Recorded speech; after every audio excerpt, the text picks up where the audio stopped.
This week, we're going to be talking about a particular person. His name is Swartz. How many of you heard of this name before? No? It's cool? It's fine.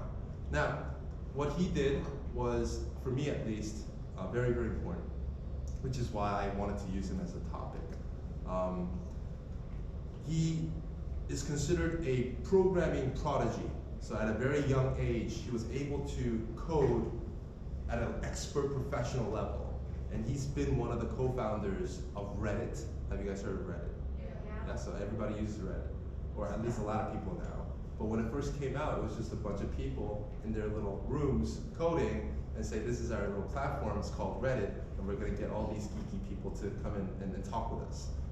And he was one of the founding members. He moved on to become an activist, meaning that I see something wrong in the world, and I want to make so that whatever I do, my activities are reflecting on the changes that I want to see. I don't like it, I want to see some changes, and my actions will guide towards that goal. Does that make sense? Now, in the process of doing so, he got into a lot of trouble because he broke laws. He didn't like some of the laws that were in place. He thought that they should be gone. It was unfair. So he deliberately hacked those systems because he's a hacker.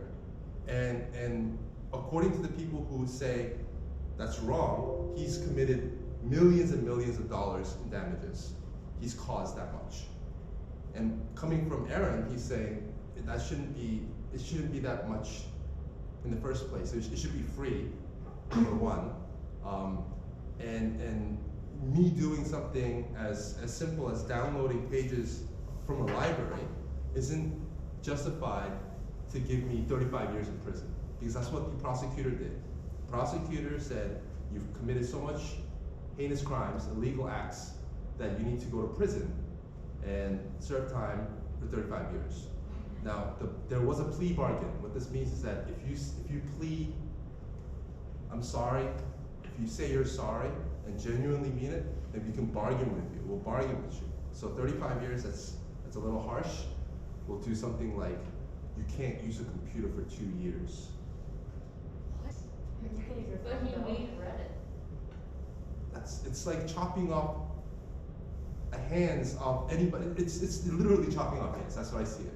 Like you telling a computer programmer who has established himself as a very, very high level performer, and you tell him you can't use a computer for 2 years. It's almost like you're telling him not to live. So he didn't take the plea bargain. He was not happy with the plea bargain. He said, no, I don't agree with that. And he just kept on going. But it took a toll because he was spending a lot of money on legal fees, because trials would go on for a long period of time, and you need to pay lawyers every time they're charging you for something additionally and they're giving you a hard time. You need your lawyers that you pay to help you with the process. So although he made a lot of money from selling the companies that he made, he ended up using it all just on legal fees, and sadly, unfortunately, he committed suicide at the very end. So this whole debacle with the prosecution trying to put him to prison for 35 years didn't really come to any fruition because he killed himself, he died. And a lot of people were sad about that. And now he's dubbed, or at least by a film, internet's own boy. People beloved him for what he wanted to do, because he was an activist. Now, some people are going to say, no, that's stealing, that's wrong, you've committed something wrong, and you shouldn't allow that. And if you break the rules, if you break the law, then you should go to prison. It's simple as that. But some people are going to say, what he was fighting for, though. Like, we have to take a look into why he was doing that in the first place.